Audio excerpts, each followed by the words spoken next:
menyesatkan itu bukan orang kafir, tapi yang menyesatkan justru du'atun ila abwabi jahannam gitu. Muncul di tengah umat muslim itu orang-orang alim tapi mengajak ke neraka jahanam. Ulama dahulu berpecah belah pakai ilmu. Orang sekarang berpecah belah karena nafsu, kebodohan atau kurangnya ilmu. Itu disebabkan terjadi munculnya aliran-aliran yang sesat, yang nelpon Tuhan lah, yang WA lah dan lain sebagainya. Ini persoalan serius Pak, bukan main-main. Bayangkan yang begitu saja punya banyak pengikutnya. 23 rakaat jadi 10 menit. Zamannya Umar bin Khattab 23 rakaat itu hampir sampai 3 jam. Loh sekarang kok jadi 10 menit? Yang dibaca apa? Kenapa kok aliran sesat di Indonesia ini begitu luas, begitu biasa? Karena mereka semua ta'assub. Nampak orang pintar sedikit, wow, pintar banget, cerdas. Mudah kaget Pak, gampang. Orang Indonesia ini gampangan Pak. Nampak orang bergelar profesor sedikit, wow.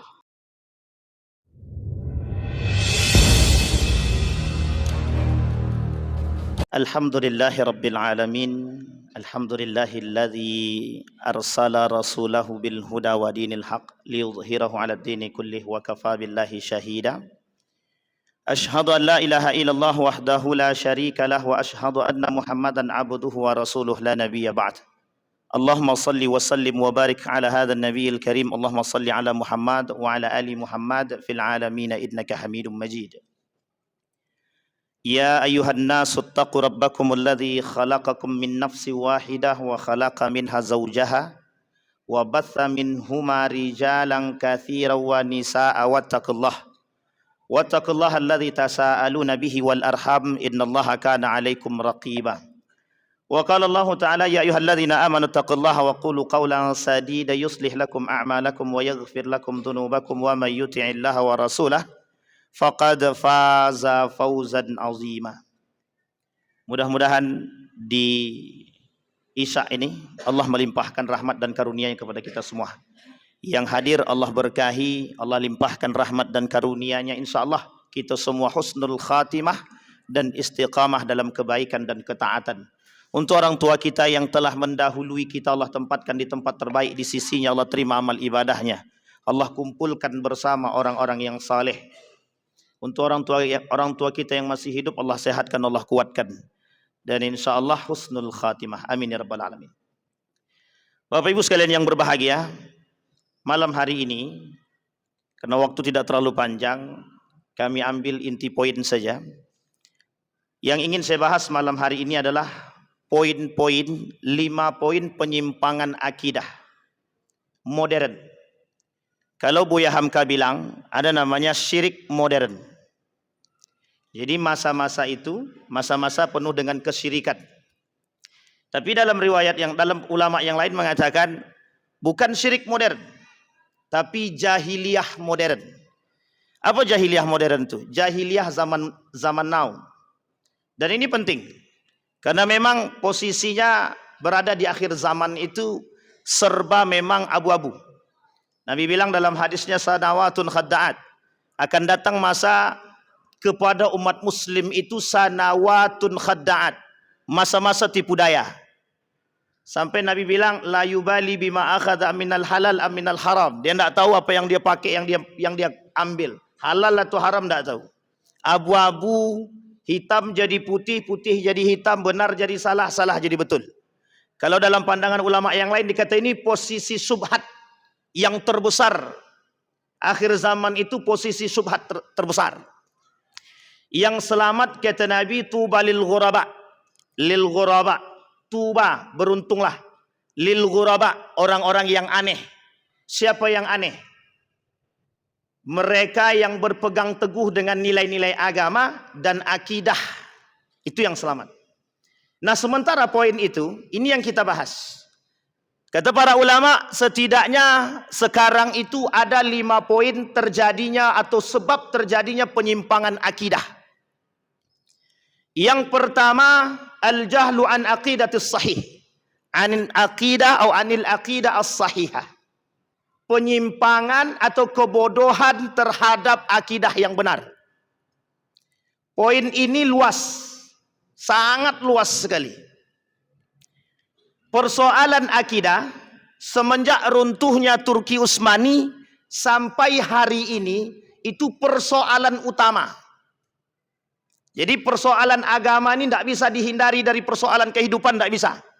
Kata guru kami Said Naqib Al-Atas, perlu adanya Islamic worldview, cara pandang hidup yang Islami, yang kembali kepada posisi dari awal, kembali kepada Al-Quran dan Sunnah dalam pandangan para ulama salafus saleh, para ulama-ulama terdahulu dalam memandang.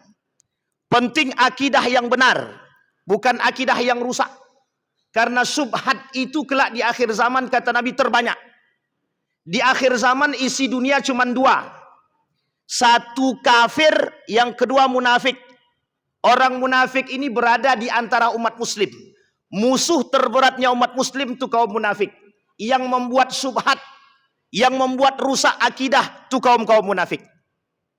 Maka yang pertama kata para ulama poinnya, penyimpangan akidah itu kurang pahamnya atau bodohnya terhadap akidah yang benar. Sekarang kita garis bawahi. Nah terus bagaimana, apa akidah yang benar itu seperti apa? Kalau kita belajar akidah yang diajarkan oleh para ulama, lihat karakter ulamanya seperti apa ulamanya, baik akhlaknya, tinggi ilmunya, tutur bahasanya baik, insya Allah yang disampaikannya mesti jujur. Karena kata Nabi di akhir zaman itu, dari riwayat Huzaifah itu, kelak yang menyesatkan itu bukan orang kafir, tapi yang menyesatkan justru du'atun ila abwabi jahannam gitu. Muncul di tengah umat muslim itu orang-orang alim tapi mengajak ke neraka jahanam. Wah, ini muskilah kalau ngajak ke neraka jahanam. Allah sebut dalam Al-Quran itu sederhana. Kata Allah, wa minan nasi may yu'jibuka qawluhu fil hayatid dunya. Kelak di antara kalian itu ada orang yang pinter, cerdas, tapi mengantarkan kepada neraka jahanam. Kita takjub dengan perkataan dia, tapi lisan dia mampu membuat orang terseleweng dari akidah yang benar. Kita ambil contoh. Ini contoh paling sederhana. Kaum liberal merusak kita dari dua hal. Bahasa, budaya. Bahasa ini kata para ulama masuk dalam kategori budaya. Lihat bahasa yang paling sederhana yang merusak akidah. Kalau sakit kita, wajib atau tak wajib minum obat? Bapak Ibu, wajib apa tidak minum obat? Oh, ragu-ragu. Ini yakin apa tak yakin dengan obat nih? Ibu-ibu atau bapak ibu sekalian, kalau kita mau sembuh harus minum obat atau tidak? Yang menyembuhkan itu obat atau yang lain? Yang lain. Yang lain ini siapa, Pak? Apa kata orang tua kita? Kalau kau tak minum obat tak akan sembuh. Kalau kau tak belajar tak akan pintar. Ini perusak akidah. Sangat merusak bahasa yang sederhana. Wasilahnya belajar betul, tapi yang mencerdaskan bukan manusia, bukan belajar. Wattaqullaha wa yu'allimukumullah. Bertakwalah kalian, Allah cerdaskan. Naja itu memiliki kelemahan dari berbagai macam aspek, tapi daya ingatnya kepada Al-Quran jauh. Siapa yang memintarkan? Siapa yang mencerdaskan? Allah. Ada orang belajar mati-matian, bodoh tetap bodoh, tidak pinter-pinter dia. Ada orang yang tak belajar, dengan mendengarkan orang belajar, dialog yang lebih pintar daripada yang belajar itu lagi. Ini saya menyaksikan langsung itu. Kami waktu di pondok itu belajar dengan suara yang keras, saya tak bisa pakai suara kecil. Kawan saya tidur dekat saya, lebih hafal dia apa yang saya baca daripada dia sendiri. Ini muskilah nih Pak, orang-orang seperti ini, cerdik buruk. Dia cuma dengarkan. Ada orang yang belajar mati-matian, tetap aja tidak pintar-pintar. Ada. Semua tergantung kepada kedekatan kepada Allah. Ada orang yang tidak minum obat tapi sembuh. Ada. Dan ini cerita nyata. Seorang ulama, penulis kitab Api Tauhid, Habibur Rahman El-Sirazi, mengulas dalam novelnya itu tentang seorang pemuda yang hafal Quran, sembuh cacat kakinya hanya karena kuasa ilahi mestinya. Tapi dengan doa dan solat malamnya serta dengan hafalan Qur'annya. Apa kata dia? Ya Allah, kalau kau ridha dengan hafalanku, sembuhkan penyakitku. 1 bulan kemudian tidak ditemukan penyakit sama sekali dalam kakinya. Itu kuasa ilahi. Yang percaya kepada yang seperti ini sedikit. Umat manusia hari ini lebih percaya pada akal. Saya kasih tahu Bapak Ibu kuncinya. Kaum orientalis itu mengangkat akal.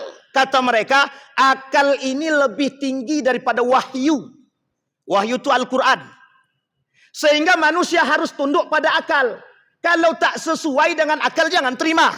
Penyimpangan akidah. Sederhana dari bahasa. Sekarang ini penyakit hari-hari saja. Saya sampaikan kepada Bapak Ibu. Mending mana? Mending dia tidak puasa tapi sholat, daripada tidak sholat tapi puasa. Mending yang mana? Ini penyakit Pak, penyakit. Tidak apa-apa dia tidak sholat Pak Ustaz, yang penting dia dah mau puasa, alhamdulillah. Sejak kapan puasa dia diterima oleh Allah? Tidak akan diterima oleh Allah puasa dia kalau dia tak sholat. Sholat wajib ya, bukan sholat sunnah. Ini posisi penyakit Pak. Kata guru saya, ini penyakit mendingan. Kenapa kau tak pakai jilbab? Hatiku belum bersih. Sampai kiamat tidak akan bersih Pak. Kenapa kau tak mau datang ke masjid? Hatiku belum bersih Ustaz, untuk masuk ke dalam masjid itu. Ini posisi yang rusak tuh begini Pak. Yang merusak. Dan diikuti oleh akal manusia. Oh iya ya. Ini yang paling sederhana Pak, yang ada di hari-hari kita. Sehingga manusia mati-matian belajar. Dari pagi sampai malam belajar untuk mencerdaskan. Lupa sholat. Dia harap dengan kecerdasan yang dia ampuh, dia mampu mendapatkan kebahagiaan. Berapa banyak manusia yang punya kecerdasan? Albert Einstein. Di akhir hayatnya mencari Tuhan. Kemudian penulis buku Compassion. Tentang kalimat Ar-Rahman. Saya lupa nama orang penulisnya ini. Itu ateis. Tapi dia puji Muhammad, dia puji Tuhan Allah. Artinya apa? Dia mencari Allah saking cerdasnya. Tapi dia masih mencari Allah. Imam Al-Ghazali sebelum pindah menjadi ahlu tasawuf itu, dia manusia yang paling cerdas. Mudah bagi dia menghafal itu. Hafal semua Pak, mudah. Sayyid Nursi dalam kitabnya Rasail atau Rasail Nur itu cerdas, tapi di akhir masa hidupnya dia merasa terganggu, ada yang hilang. Kecerdasan tak mampu memberikan kebahagiaan dalam diri dia. Ini persoalan Pak. Jadi bukan persoalan itu. Maka kita butuh akidah yang benar. Yahudi itu punya 2 Pak, punya 2 program, dan proyek Yahudi ini besar. Bapak sampaikan kemana-mana. Proyek Yahudi itu cuma 2, pemusnahan atau pemunahan. Yang kedua, penguasaan. Jadi kita ini oleh Yahudi mau dipunahkan. Semakin sedikit manusia di muka bumi ini. Karena kelak di akhir zaman kata Nabi, perangnya umat muslim bukan dengan Nasrani, bukan dengan Buddha, bukan dengan Hindu, bukan dengan Kongfucu, dengan Yahudi. Semua persoalan itu Yahudi semua punya. Ini yang masih pakai produk Israel cepat-cepat tobat. Kalau enggak labelnya munafik itu. Yang masih pegang produk-produk yang masih pakai produk-produk Yahudi dan Israel, cepat-cepat tinggalkan. Tidak ada produk yang lain Pak Ustaz, banyak. Tak sejalan dengan badan kami, lebih baik gatal daripada tidak sama sekali. Nanti pertanggungjawaban di akhirat berat. Ini penyimpangan akidah. Yang pertama.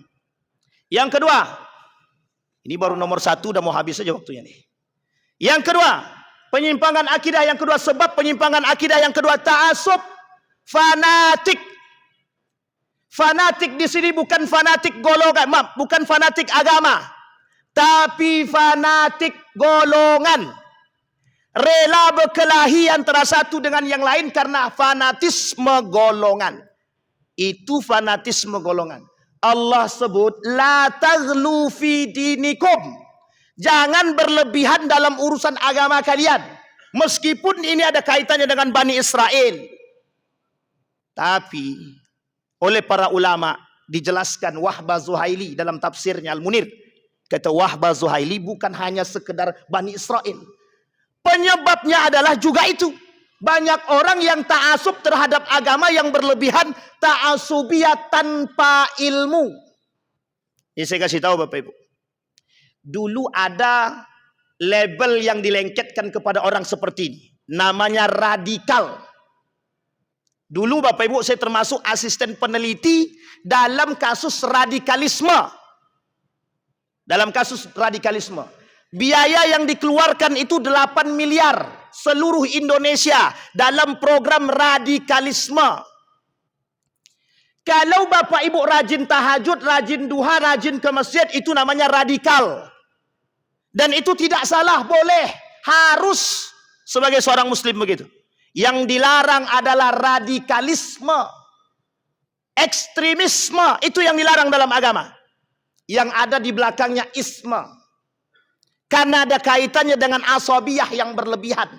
Kalau tidak sejalan dengan kami, sesat masuk neraka. Atau kafir dia. Yang seperti ini, itu karakter manusia Khawarij. Pada masa Ali bin Abi Thalib. Baca sejarahnya itu. Dalam sejarahnya itu, pada masa Ali bin Abi Thalib, keluar 3 golongan sekaligus. Dan ketiga-tiga ini sesat. Satu, yang pertama Khawarij. Yang kedua Syiah. Yang ketiga Murji'ah. Nah sekarang yang paling banyak di negara kita ini Murji'ah. Memudah-mudahkan dosa besar. Itu kelompok Murji'ah namanya. Maka oleh para ulama kita sekarang disebut dengan Murji'ah permisif. Kelompok Murji'ah yang memudah-mudahkan dosa besar. Makanya tak pakai jilbab, tidak dosa besar. Main riba, tidak dosa besar. Kata Nabi di akhir zaman, kelak yang namanya riba, zina itu merajalela. Sekarang perhatikan, merajalela apa tidak? Merajalela. Bahkan ketika ada pelang tentang riba dipasang, suruh turunkan. Banyak dampaknya kepada bank konvensional Pak Ustaz, katanya. Jadi harus diturunkan. Coba bayangkan. Itu baru persoalan sedikit Pak. Makanya Bapak Ibu sekalian yang berbahagia, kata Nabi, kelak di akhir zaman itu kemungkaran merajalela. Kenapa diam? Karena kita diam.